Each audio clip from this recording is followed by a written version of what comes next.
As construções bíblicas mais impactantes que deixam os cientistas sem palavras. Construções que desafiam a lógica, que continuam cercadas de mistérios, que inspiram fé e que até hoje deixam arqueólogos e historiadores coçando a cabeça. A última construção desta lista vai mudar completamente a forma como você enxerga o mundo antigo. Prepare-se. A arca que desafia os séculos. Imagine-se no lugar de um homem comum, carpinteiro sem fama, sem ferramentas avançadas, sem máquinas, sem equipe especializada, sem projeto arquitetônico impresso em folhas ou telas. E de repente Deus olha para você e diz algo como: construa uma embarcação gigantesca. Ela será o único refúgio quando tudo o que existe for apagado da terra. Noé, já de idade avançada, pegando um machado de pedra, não de metal, não de bronze, mas de pedra, e começando o trabalho. Dia após dia. Enquanto Noé martelava madeira,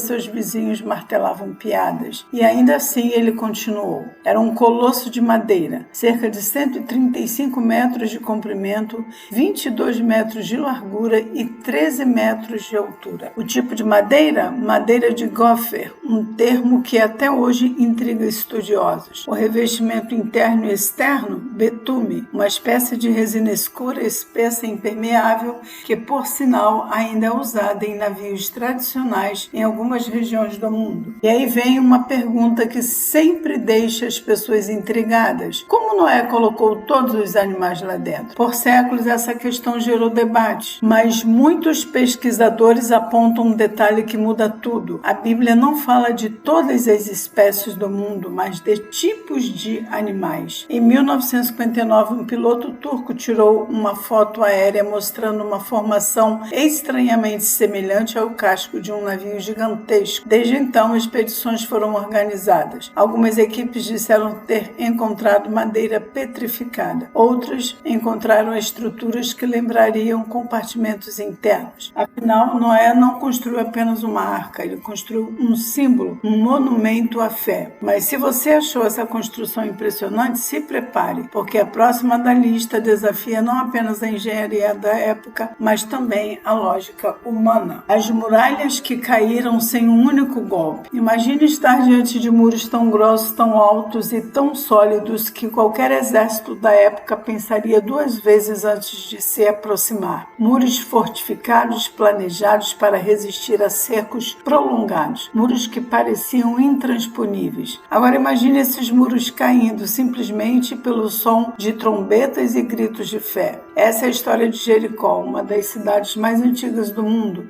e também é uma das histórias mais surpreendentes da Bíblia. A Bíblia diz que Deus deu uma ordem estranha completamente fora da lógica militar. Marchem ao redor da cidade uma vez ao dia durante 6 dias. No 7º dia façam 7 voltas. Então toquem as trombetas e gritem. E eles obedeceram. E então, no 7º dia, no 7º giro, o impossível aconteceu. As muralhas desmoronaram. Nos anos 1950, uma arqueóloga britânica chamada Kathleen Kenyon escavou Jericó. Ela encontrou ruínas impressionantes, restos de muralhas enormes, camadas de destruição, sinais claros de um colapso repentino. O mais surpreendente, as paredes pareciam ter caído para fora e não para dentro, algo extremamente raro em destruições provocadas por ataques militares. A terceira é tão grandiosa que a sua glória iluminava a cidade inteira, o templo que brilhava como ouro ao sol. Imagine caminhar por uma cidade antiga, cercada por ruas estreitas, casas simples, vendedores chamando clientes, crianças correndo e, de repente, você avista algo que faz todo o resto parecer minúsculo. Uma construção tão majestosa, tão brilhante, tão simétrica, que parecia tocar o céu. Era o Templo de Salomão, o edifício mais sagrado, mais precioso e mais grandioso da história de Israel. Uma obra tão impressionante que até hoje, depois de milhares de anos, judeus, cristãos, muçulmanos, arqueólogos e estudiosos continuam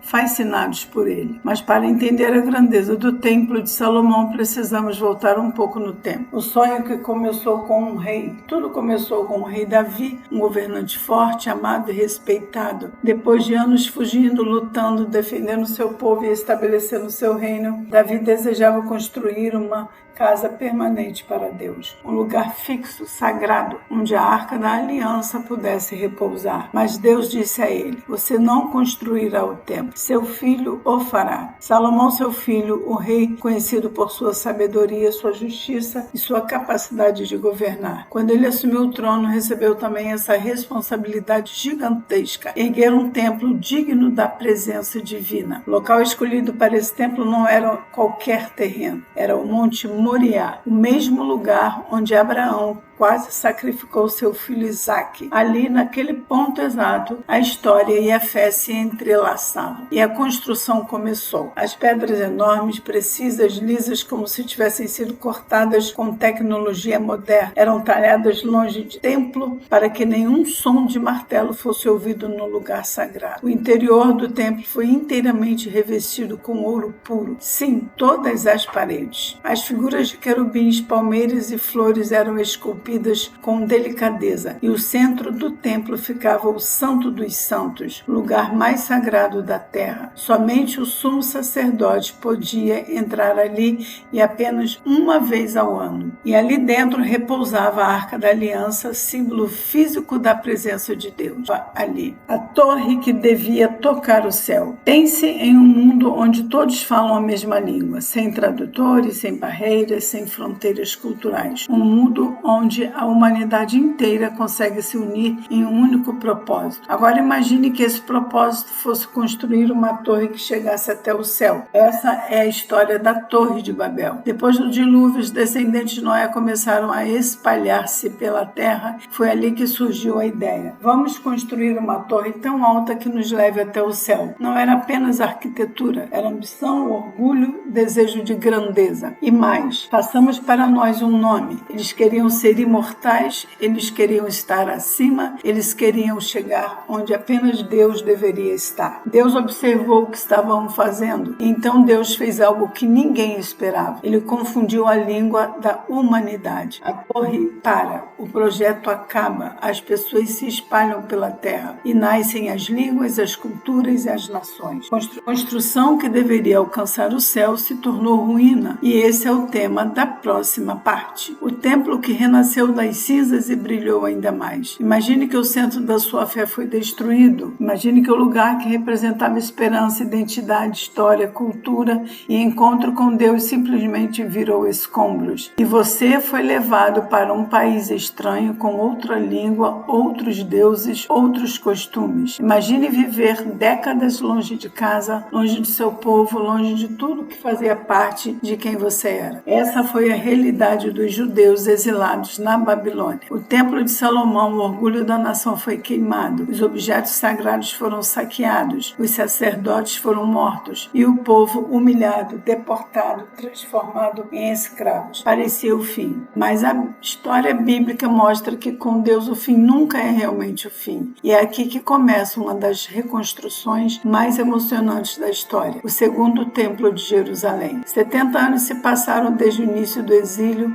Uma geração inteira nasceu e cresceu na Babilônia sem sequer conhecer a terra de seus antepassados. E então algo inesperado aconteceu. O Império Babilônico caiu diante dos persas e o novo rei, Ciro, conhecido por sua política de liberdade religiosa, fez um decreto transformador. Permitiu que os judeus voltassem para casa. E mais, autorizou e financiou a reconstrução do templo. O retorno a uma Jerusalém em ruínas. Quando eles chegaram, encontraram uma cidade devastada e o topo do monte, o choque. O templo, ou melhor, o que restava dele. Cinzas, pedras queimadas, pedaços retorcidos de metal, restos de paredes que agora eram apenas sombras. Eles precisavam reconstruí-lo. Com coragem, começaram a erguer o novo templo, mas logo perceberam um problema enorme.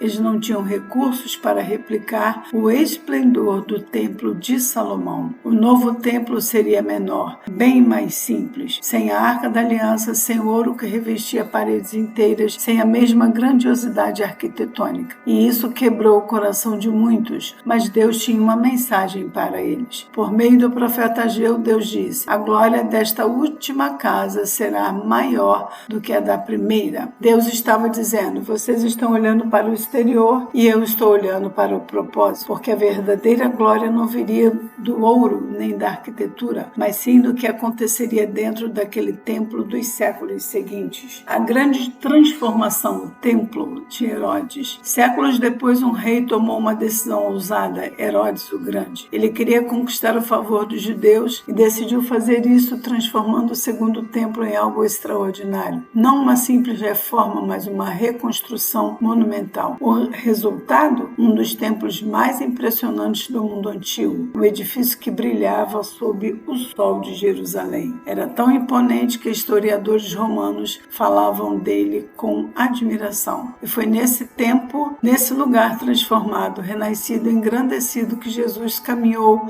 ensinou, confrontou e realizou alguns de seus feitos mais marcantes. Em 70 depois de Cristo, o Império Romano cercou Jerusalém. Foi um cerco cruel, brutal e sangrento. Hoje, apenas uma parte da estrutura externa permanece. O Muro das Lamentações, um dos lugares mais sagrados para o povo judeu. Ao mesmo tempo, algo maior havia começado, porque Jesus também disse: destruam este templo e eu o reconstruirei em 3 dias. Ele falava de si mesmo, de um novo tipo de templo, não feito de pedras, mas de vidas. O segundo templo de Jerusalém não representava apenas arquitetura, representa redenção, esperança, transformação, renovação. Representa o que acontece quando tudo parece perdido, mesmo assim Deus reconstrói. E isso nos leva à última e mais surpreendente construção da nossa lista, porque até aqui falamos de arcas, muralhas, templos e torres, mas agora vamos falar de uma construção diferente, uma construção que não é exatamente um prédio, nem uma cidade, nem uma obra física, e ainda assim é a maior construção bíblica de todas, e é a que mais impacta diretamente a sua vida até hoje. É aqui que nossa jornada toma um rumo completamente novo. A maior construção bíblica,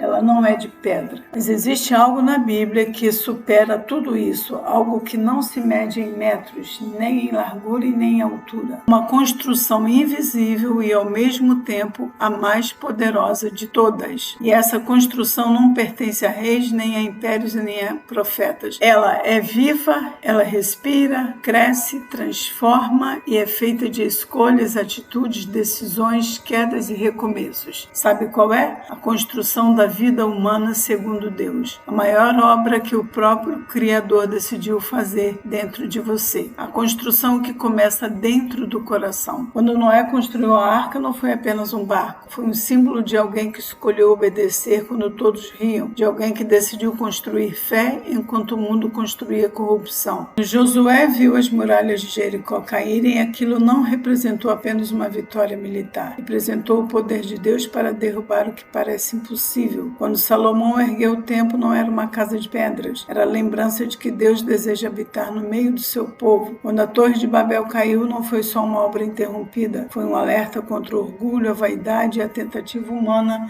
de ocupar o lugar de Deus. Quando o segundo templo foi reconstruído, ele não era só um prédio menor. Era o símbolo de que Deus restaura o que foi quebrado, mesmo quando parece que nada mais tem solução. Todas essas construções apontam para uma obra muito maior. Sim, você é a construção mais rica, mais complexa, mais bela e mais profunda que Deus planejou. Antes de você existir, Ele já tinha projeto. Antes de você nascer, Ele já tinha um propósito. E durante toda a sua vida, Ele tem trabalhado peça por peça, bloco por bloco, detalhe por detalhe. Deus é o tipo de construtor que não abandona o projeto antes de finalizar. Ele não desiste, Ele não larga pela metade, Ele não cansa, Ele não se perde, Ele não se atrasa, Ele não falha. A Bíblia diz que Ele é o autor e consumador, aquele que começa e termina. E isso inclui você. A pergunta final é: o que você está construindo? Agora que chegamos ao final desta jornada, existe uma pergunta que precisa ser feita. O que você está construindo com a sua vida? Você está erguendo uma arca, mesmo que ninguém entenda? Você está caminhando em volta de muralhas, mesmo sem ver nada se movendo? Você está mantendo Deus como centro, como no templo? Você está evitando construir torres de orgulho? Você está deixando Deus reconstruir o que foi destruído? Ou você tem tentado reconstruir tudo sozinho? Deus só constrói onde Ele é convidado. E é por isso que, se você deseja que Ele transforme sua vida em um templo vivo, cheio de propósito, glória e direção, você pode dizer agora mesmo: Senhor, constrói em mim. Se você gostou deste vídeo, se aprendeu algo novo, se sentiu algo diferente, eu te convido a fazer parte dessa missão. Deixa o seu like, isso ajuda muito e mostra que você quer mais conteúdos assim. Escreva nos comentários qual dessas construções mais te marcou. E claro, se você ainda não é inscrito no canal, aproveita agora para se inscrever e acompanhar os próximos vídeos. Tem muito mais história, mistério, arqueologia e fé vindo por aí. Eu quero que você esteja comigo nessa. Te espero no próximo vídeo.